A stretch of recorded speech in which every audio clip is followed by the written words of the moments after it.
안녕하세요, 일렉트로캠입니다. 오늘은 루시드 에어에 대해서 한번 이야기를 해볼까 하는데요. 이 루시드 에어가 지난번에 800km를 돌파하는 주행 기록을 보여줘서, 그리고 그냥 그것도 테스트한 게 아니라 EPA 기준으로 테스트를 해서 800km를 넘기는 기록을 발표해줘서 모든 사람들이 놀랐는데요. 그래서 그것에 대해서 사람들이 좀 비판적인 시각이 있었습니다. 배터리를 더 넣었겠지, 어떻게 800km를 쉽게 넘었겠어. 당연히 실제 테스트에서는 800km를 월등히 넘었습니다. 거의 1000km가 넘었는데, 근데 대부분 그 EPA 테스트라는 게 그렇게 실거리가 그렇게 나온 다음에 거기에 이제 개수라고 해야 되나? 상수? coefficient라고 하는데 영어로는 그걸 곱해가지고 좀 다운됩니다, 수치가. 그걸 이제 발표하는 거거든요.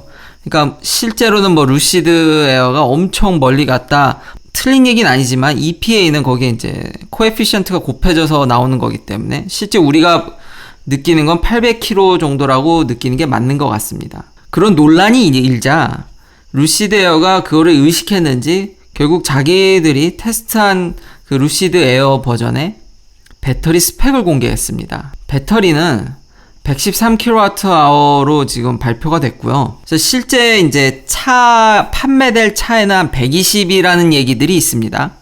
실제 나와봐야 알지만 왜 120이냐면, 예를 들면 제 모델 Y도 실제 이제 가용할 수 있는 배터리 용량은 75kWh인데 탑재된 용량은 80kWh입니다. 아무래도 이 배터리의 안전성을 이제 생각을 해서 약간의 버퍼를 두는 거죠. 여튼 테스트했을 때는 113kWh를 테스트했답니다.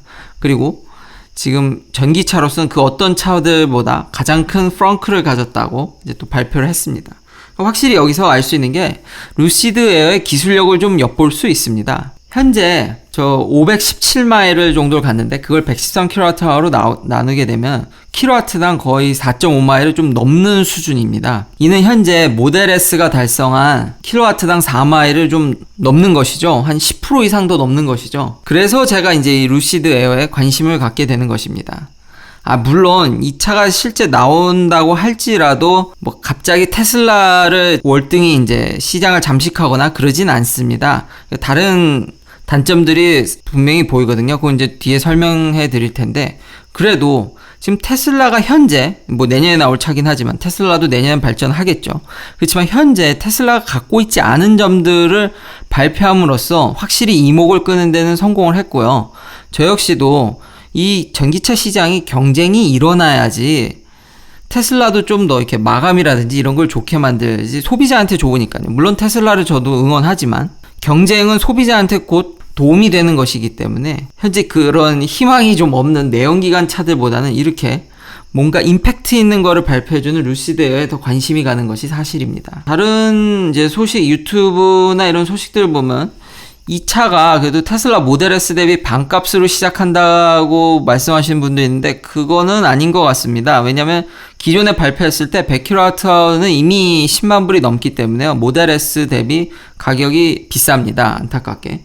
그래도 시장에 이거는 없는 차니까요. 지금 현재 테슬라가 커버하지 못하는 에리어니까 굉장히 고급스럽게 나올 예정이기 때문에 모델 S가 같지 않은 그 면이 확실히 눈에 들어옵니다. 그 가격은 10만 불이 넘을 거고요. 지금 루시드 에어가 가장 큰 프렁크를 갖고 있는데 테슬라 역시도 요즘 프렁크가 조금씩 업데이트되고 있습니다. 이제 모델 3의 프렁크가 좀 작아졌는데 이것을 두고 사람들이 이야기가 많거든요. 여기 힙펌프가 들어가는 게 아니냐. 최신 모델의 그 프렁크 사이즈가 줄었거든요.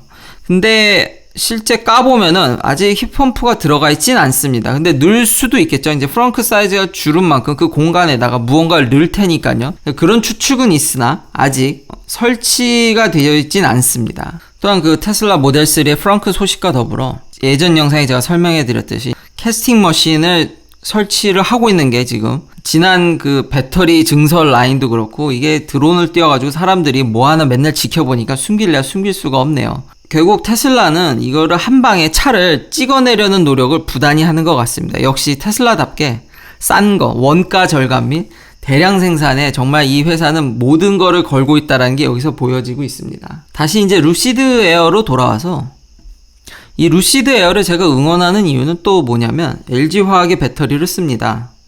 그리고 테슬라 모델 3와 모델 Y에 들어간 똑같은 2170 포맷의 실린더리컬 셀을 이제 LG 화학으로부터 공급받을 예정입니다. 이런 경쟁 회사들이 좀 생겨야지 이 한국의 배터리 업체들한테 사실은 이게 희소식입니다. 이 많은 전기차 업체들이 생기고 거기서 경쟁이 일어나야지 당연히 배터리 업체들도 판로가 넓어지고 이 협상의 여지력이 늘어나게 되죠. 루시드뿐만 아니라 리비안도 지금 쓸 예정입니다. 똑같이 이 원통형 배터리를 쓰죠.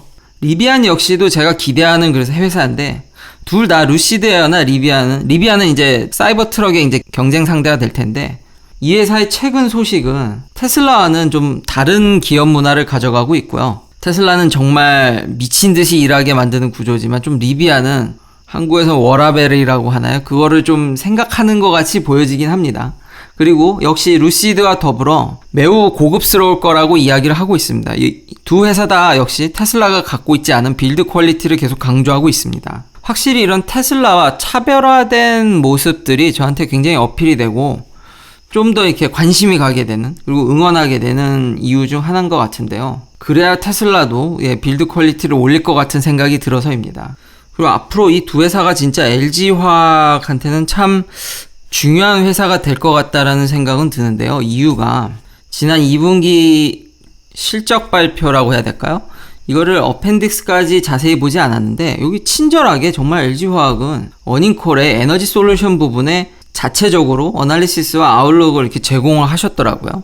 당연히 이제 이득도 많이 좀 나셨고 기존에 이렇게 빨간색으로 많은 적자를 보다가 최근 최고의 지금 이득을 냈는데 어널리시스 부분에 보면은 지금 테슬라에게도 LG화학은 배터리를 공급을 하지만 지금 맞부딪히고 있는 경쟁 관계인 부분도 이 보고서에 나와 있습니다.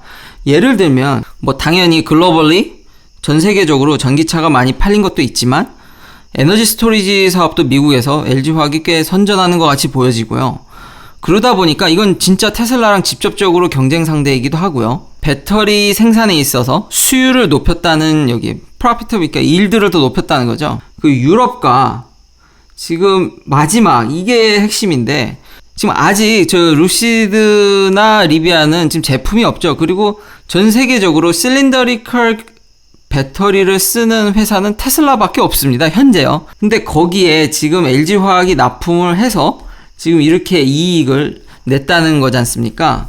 근데 지금 테슬라는 자체적으로 배터리를 생산하려고 하고 있습니다. 일단 그냥 기본적으로 생각을 해서 아니 고객사가 지금 밑에 부품사랑 똑같은 걸 만들겠다고 말을 하는 순간 이거는 시장에 일단 부정적 영향이 갈 수밖에 없습니다.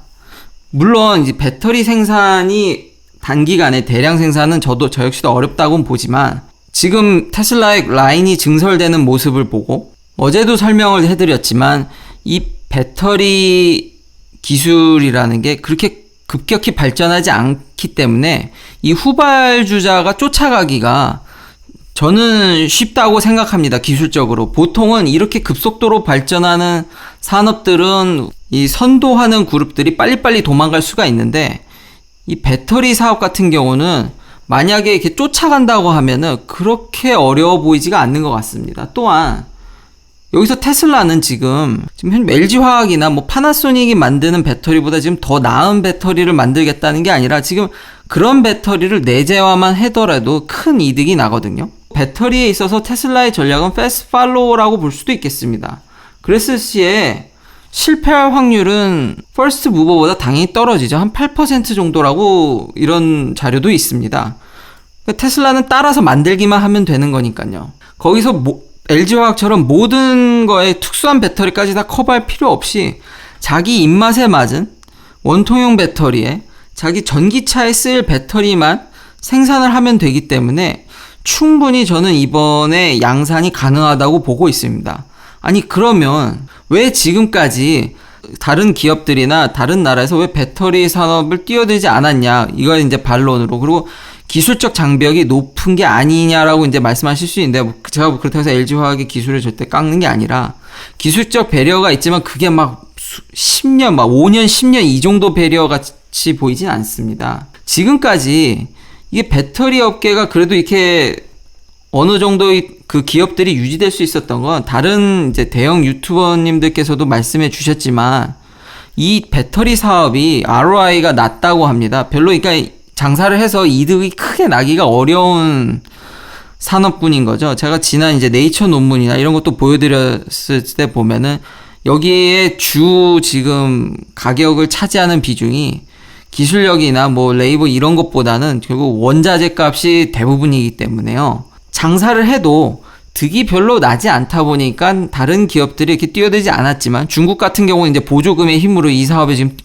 큰 손으로 자리 잡게 됐죠. 그리고 테슬라는 지금 배터리에서 수익을 안 내도 되는 기업입니다. 그러니까 테슬라는 상황이 좀 다른 거죠. 테슬라는 이 배터리를 가지고 여기 LG화학도 가 있는 ESS 사업이라든지 자기가 전기차를 직접 생산하니까 배터리 가격이 그게 상당량을 차지하기 때문에 그걸 다운시키기 위해서 배터리를 생산하러 들어가는 거지 배터리를 생산해서 돈을 벌려고 하는 기업은 아니지 않습니까? 그러니까 이런 정황상을 봤을 때 테슬라가 이번에 어느 정도는 저는 결국 양산에 성공할 것으로 생각이 됩니다. 왜냐면 길을 쓰고 하려고 할 것이기 때문에 거기다가 지금 뭐 더 나은 배터리가 아니라 패스트 팔로우 전략이기 때문에 어느 정도 양산은 충분히 가능하다고 보고 이랬을 시에 기존 배터리 업체들과는 참 진짜 이 관계가 뭐랄까 살얼음판이라고 해야 될까요? 당장은 배터리가 부족하기 때문에 같이 가야 될 공동체적 운명이지만 장기적으로는 이게 참 관계가 아름답다고 하기에는 쉽진 않을 것 같습니다. 정말 애증의 관계라고 해야 될까요? 그렇기 때문에 다시 한번 돌아와서 이 루시드 에어나 리비안이 참 LG화학한테는 중요한 회사라고 여겨집니다. 하지만 앞으로 나올 전기차들도 그렇고 지금 앞에 말씀드린 두 회사다. 이 충전 환경이 관건이라고 할 수 있겠습니다. 이게 포브스에서 기사를 갖고 왔는데 웬만해서는 되게 테슬라에 대해서 비판적으로 이야기를 하긴 하죠. 물론 대형 언론사니까 비판적 관점을 가져야 되니까 좀 비판적으로 바라보는 게 맞긴 한데 이 기사 내용은 결국 테슬라를 제외하고 심지어 유럽에서조차 충전 환경 때문에 지금 판매량이 감소할 수도 있고 테슬라를 제외하고는 정말 불편하다는 이야기를 이 기사에서 얘기를 하고 있습니다. 지금 충전 회사가 하나야가 아니지 않습니까? 테슬라를 제외하고는 지금 여러 회사가 있는데 그 회사마다 지금 상호 연계라든지 기사 읽어보면 뭐 크레딧 카드라든지 제가 전에도 말씀드렸죠. 결제 문제라든지 이 약간씩 되게 웃긴 게 똑같은 전기인데 규격이라든지 각 차마다 그런 거 받아들이는 게 다르고 당연히 그런 걸 고려하게 되면은 원활히 충전되고 충전 속도, 오버롤리 그런 것까지 다 평가하면 결국 유럽에서조차 테슬라가 제일 편합니다. 그러니까 차를 잘 만들어도 충전 환경이 좋지 않으면은 이게 쉽지 않고 미국은 뭐 말할 것도 없고요. 미국은 이미 테슬라를 제외하고는 정말 아직은 힘듭니다. 그러니까 LG화학도 배터리뿐만 아니라 진짜 이런 회사들과 어떻게 좀 잘 유기적으로 연합을 해서 좀 충전 환경을 좀 개선시켜야 되지 않을까. 그것이 앞으로 나올 전기차 회사들의 성공에 큰 도움이 될 것 같습니다. 시청해주셔서 감사합니다. 구독, 좋아요 부탁드립니다.